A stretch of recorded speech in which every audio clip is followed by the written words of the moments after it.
Imagine a snapshot from Milan, February 2026. Alysa Liu commands the Olympic ice, the heavy gold medal glowing against her chest under the arena floodlights. Up in the bleachers, her father is completely undone, weeping without shame while the broadcast cameras hunt him down for a close-up.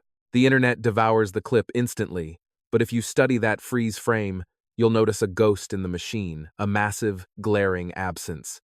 There is no mother in the shot, nobody standing beside her, nobody watching her back, nobody drying her eyes, yet this detail didn't spark a firestorm. It didn't break the trending charts. It just hung there like a heavy fog, whispering the same question that has haunted her fan base for a decade. Who actually raised this girl? The answer is a tangled web, and it certainly didn't start with her birth in Clovis back in 2005. The roots go much deeper because Arthur Liu wasn't a man shaped by comfort or conventional safety. He fled China following the political upheaval of 1989, landing in the States with a need to reconstruct his entire existence from the ground up. No connections, no generational wealth, just raw discipline and a stubborn refusal to fail. He eventually clawed his way up to become an immigration attorney in California, methodical, steady, and laser-focused, traits that define the story. Men who rebuild themselves from zero rarely do things by halves. By the early 2000s, Arthur made a definitive choice. He wanted a legacy. He wasn't waiting for someday, and he certainly wasn't waiting for a wedding ring to legitimize his timeline. He designed his family with precision. 5 children, all brought to life via anonymous donors and surrogates, with Alysa arriving on August 8, 2005. Her sister Selena came next, followed by the triplets Joshua, Justin, and Julia, all from the same father, with no public mother figure in the script. Usually, this is the part where the documentary slows down to give you a clinical lecture on how surrogacy works. But that lecture misses the emotional core because people aren't confused about the biology. They are reacting to the void. They are fixated on the optic. The single dad, always by the rink, loud and commanding, painting himself as the lone wolf of the operation. The press ate it up because it was a tidy, inspirational package, clean, heroic, and easy to sell. But the reality inside those walls wasn't a solo act. When Alysa was born, Arthur was actually married to a woman named Yang Qing-shin, known simply as Mary. She wasn't just passing through. She became the legal guardian for the kids and held on to that title even after the marriage dissolved. Guardian isn't just a decorative label, it means signing papers, showing up in court, and carrying the weight of responsibility. Yet, in the grand retelling of Alysa's life, Mary gets a cameo at best, before vanishing into the background noise. Silence doesn't equal absence. Sometimes history just decides to spotlight a simpler protagonist. Then there's another shadow figure who barely gets a mention. Shun, Arthur's mother and Alysa's grandmother. She flew in from China to captain that ship during the chaotic early years. Just try to picture the logistics of that apartment. You've got 5 kids, pre-dawn skate practices, school runs, and a dad building a law firm. Someone had to keep the wheels from falling off. Someone had to put food on the table and keep order. A role Shun held down until she returned to China when Alysa was 13, right as her fame caught fire.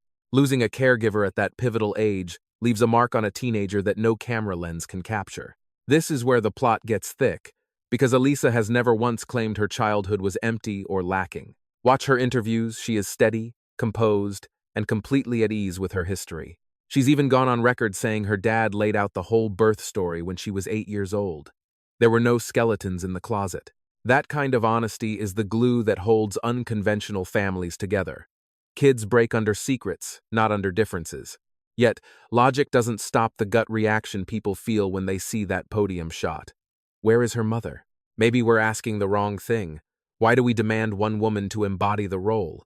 For Alysa, motherhood was a mosaic. Biology came from a donor, pregnancy came from a surrogate, and the legal framework came from Mary. Day-to-day survival came from her grandmother, while the spotlight was hogged by her father, leaving the camera to capture only a fraction of the truth. There is no scandal here, only complexity. And we haven't even touched on the maternal weight of the sport itself, because when a 5-year-old is grinding at 5 a.m., the lines blur. Coaches step in to fill the emotional cracks, a dynamic that rarely gets credit as a form of parenting. Let's pause right there. The deeper you dig, the less this looks like a missing piece, and the more it looks like a custom-built fortress. Design is never accidental. Rewind to 2013 at the Oakland Ice Center, pitch black outside, 5:12 a.m.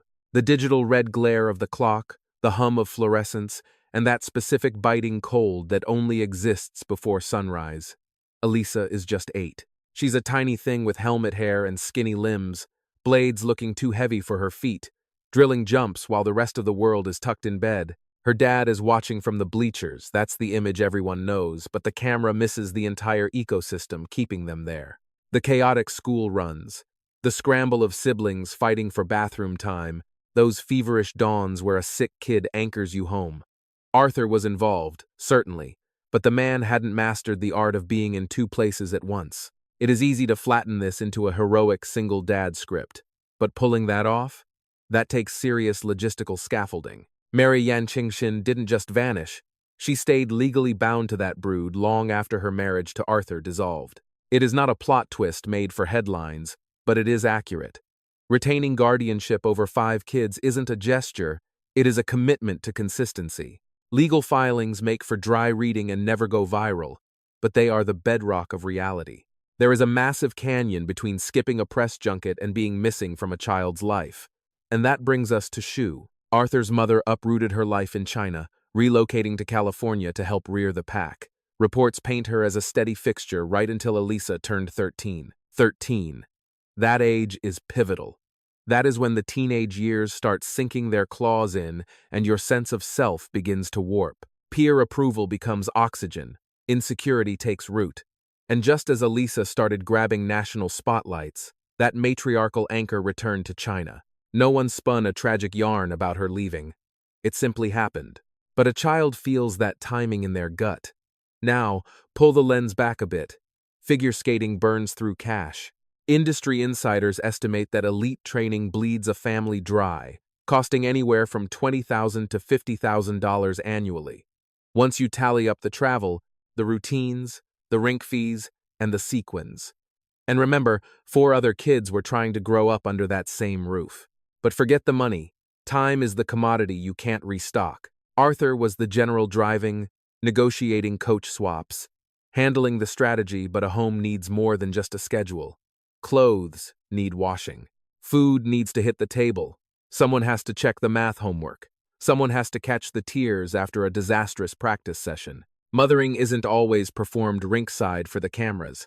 It happens over the stove, in the quiet moments nobody films. When Alysa was crushing the U.S. championships as a teen, nailing triple axels and becoming the youngest gold medalist in history in 2019, the press ate up the Wonderkin story. Fresh, brave, historic. But they have no patience for nuance.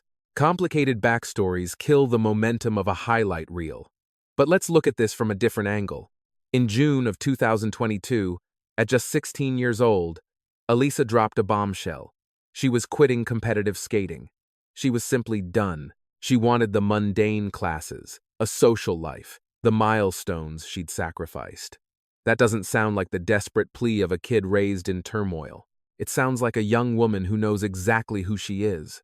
She enrolled at UCLA to study psychology and trekked to Everest Base Camp with her buddies during her hiatus. We aren't speaking figuratively here. She was literally in Nepal, posting the receipts. Those years, 2022 through 2024, weren't dictated by a Federation itinerary. They belonged to her. And something shifted during that break. Her public voice didn't get weaker. It got mellower, more autonomous, less phenom, more human. When she laced up her skates again, it was because she wanted to. That level of composure rarely blooms from a broken home. That kind of strength takes root in safety. Even if that safety net looked weird to outsiders, here is the kicker. Alysa has never publicly complained about her origins. She's mentioned finding out about her birth story around age 8, and it wasn't some traumatic reveal. She seemingly already guessed it. Kids are sharp. They see who looks like whom. They ask why. The way you answer those questions defines their reality. Honesty builds a foundation. Secrets crack it. You won't find cracks in Alysa's interviews. Yet the public still can't quite reconcile the narrative. The cameras love focusing on Arthur, his intensity, his shouting from the bleachers, his obvious pride. It makes for good TV. Mary and Shu? They aren't made for the big screen. Quiet figures don't grab attention, and that skews how we see the family dynamic. We assume that if we don't see them, they aren't there. But that is a lazy assumption. And the sport itself adds another layer to the mother role. Once Alysa started climbing the junior ladder, female coaches stepped into the frame. In elite sports, coaches often become the emotional anchor. They witness the terror, the exhaustion, the raw vulnerability. They are the ones drying the tears.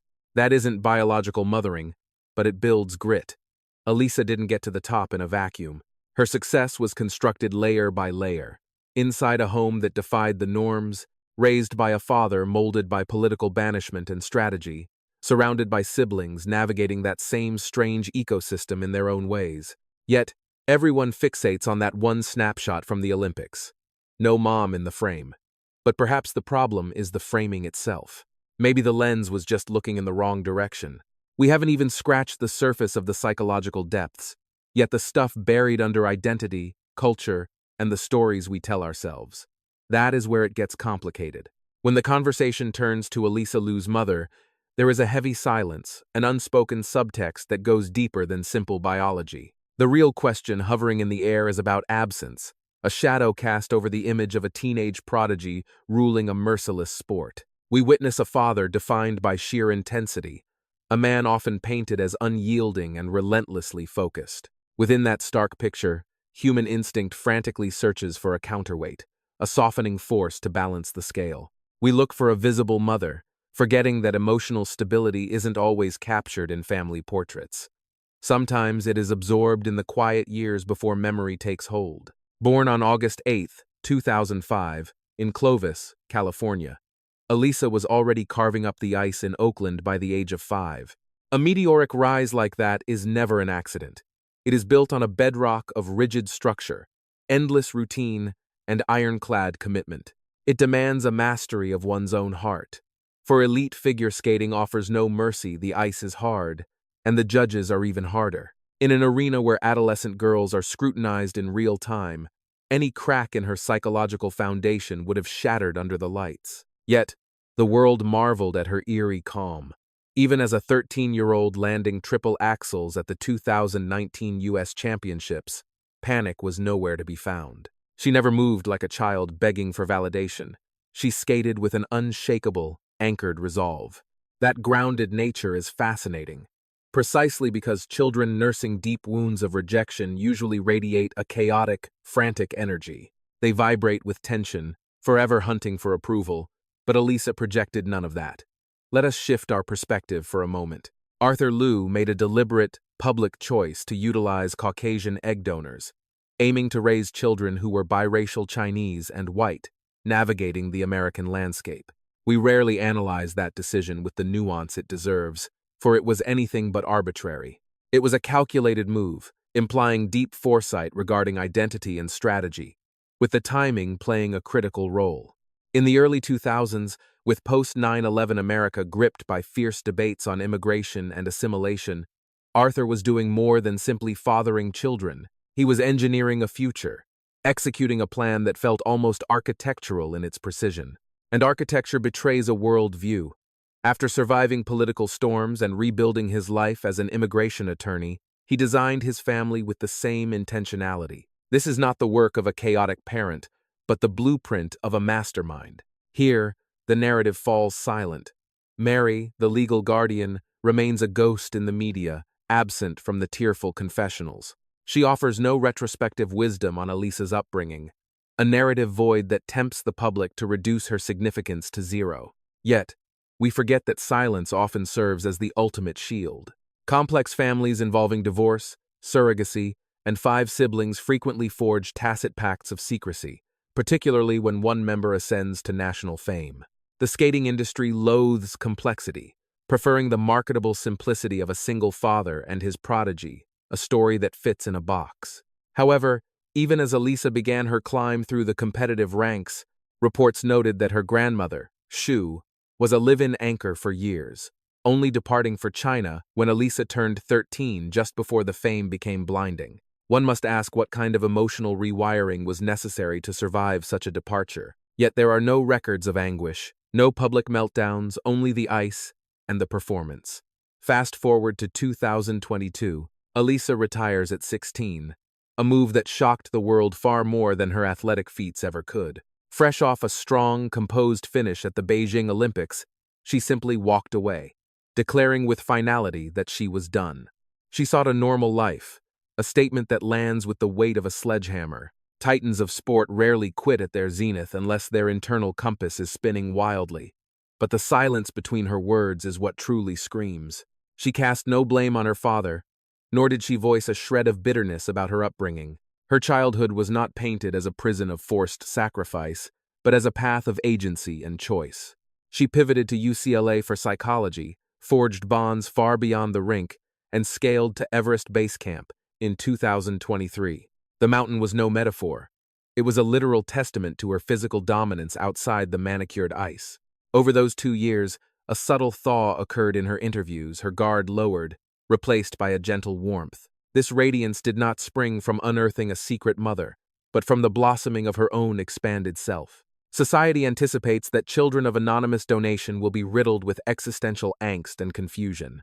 But Alysa stands as a living contradiction to that tired trope. Perhaps early honesty worked its magic, or maybe her unconventional home was so rock-solid that biology never felt like a lost limb. It is possible that our very definition of motherhood has been far too narrow. We have neglected a critical dimension that demands exploration: culture. Raised in a Chinese-American home by a father molded by exile and a grandmother who crossed oceans for kin, Alysa absorbed values that go beyond words. Think about the pressure, intense discipline, endless endurance, and the crushing weight of academic standards.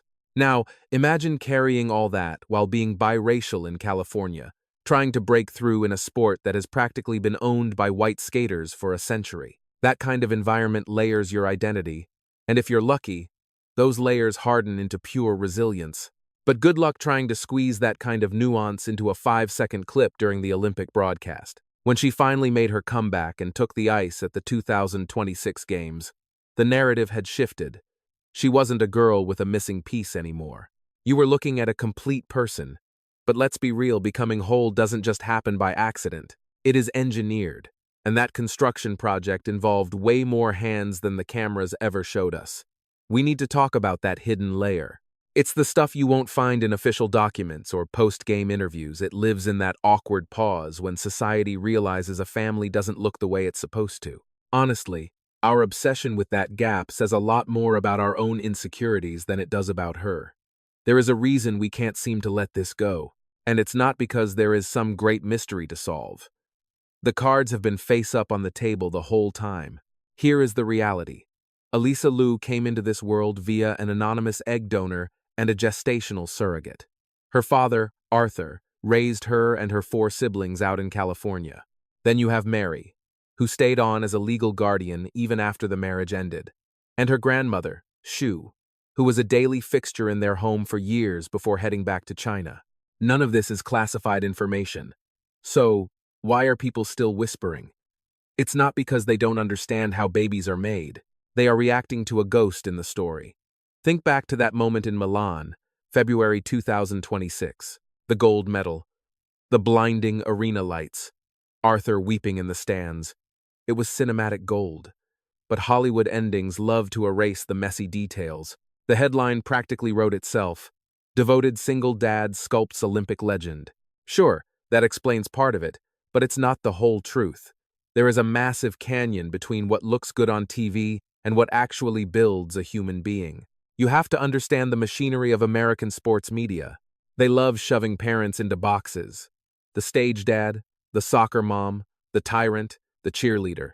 These archetypes are lazy, but they are easy to film. But when a family breaks the mold, the media glitches.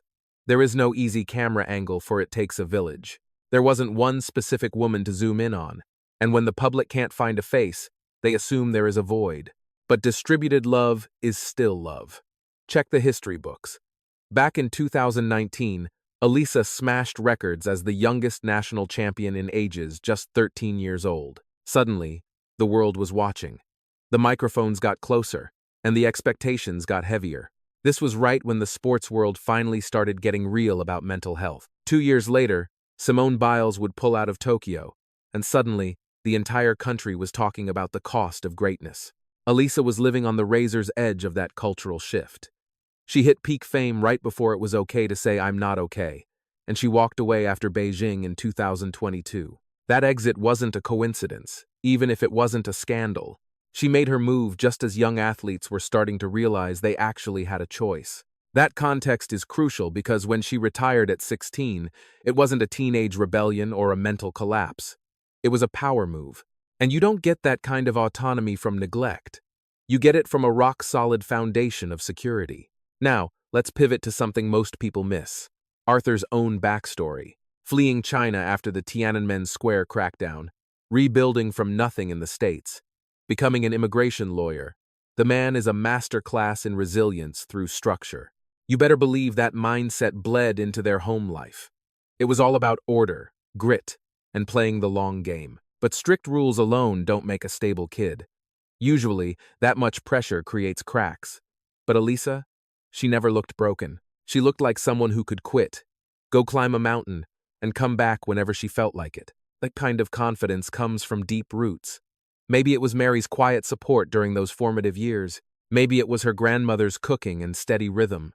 Or maybe it was the fact that they were completely honest about her birth story when she was just 8 years old. Could have been the friends she made at UCLA who saw her as a person, not just a medal count. Realistically, it was the whole package.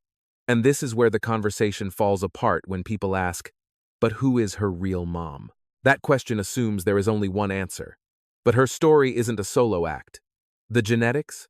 Anonymous donor. The pregnancy? A surrogate carried her. Legal guardianship? That was Mary. Day-to-day parenting? Grandma was right there. Her coaches became her anchors during her teen years, and her cultural heritage wrapped around all of it. That isn't a lack of anything. That is an abundance. But abundance is hard to fit into a soundbite. You can't capture it in a single tear-jerking close-up. So the media dumbed it down, and the audience bought the simple version. Meanwhile, the real story happened off-camera. And there is one more uncomfortable truth we need to face. We are still freaking out over IVF, surrogacy, and donor kids. These stories challenge our old-school ideas about what a mother is and where we actually belong. Even here in the year 2026, society clings to this ghostly prejudice that motherhood must be seen to be believed, rooted strictly in biology. Alysa's narrative, however, shatters that illusion with terrifying ease, and she carries no weight from the wreckage. It is the onlookers who stumble under the pressure, leading us to the final, messy stratum of this tale. As she ascended that Olympic podium, the lenses devoured her triumph. The gold, her father's weeping eyes, yet the invisible network of love that built her left no silhouette for the flash. Instead, it forged an unshakable core, creating a warrior capable of walking away from the world stage at 16, only to re-emerge more formidable than before. It sculpts a spirit that refuses to let public perception of a void dictate her identity. Perhaps therein lies the intricate, breathtaking reality of it all. She did not survive a childhood devoid of maternal love. Rather, that love simply thrived in the shadows, needing no applause to exist. Watch her closely. She was never hunting for a ghost, but rather constructing an empire upon bedrock. This realization does not silence the inquiries. It completely transforms them. So I leave you with this haunting thought regarding that viral snapshot of glory. Are your eyes fixated on the empty space? Or are you finally sensing the crowd of souls standing right beside her, invisible to the shutter's mechanical eye? For the die-hard followers who have tracked Alysa's odyssey for years, I have a burning question. Did you truly perceive a hollow spot, or simply a masterpiece painted in colors we forgot how to name? Drop your thoughts in the comments below. And if you crave stories that dig beneath the surface, hit that subscribe button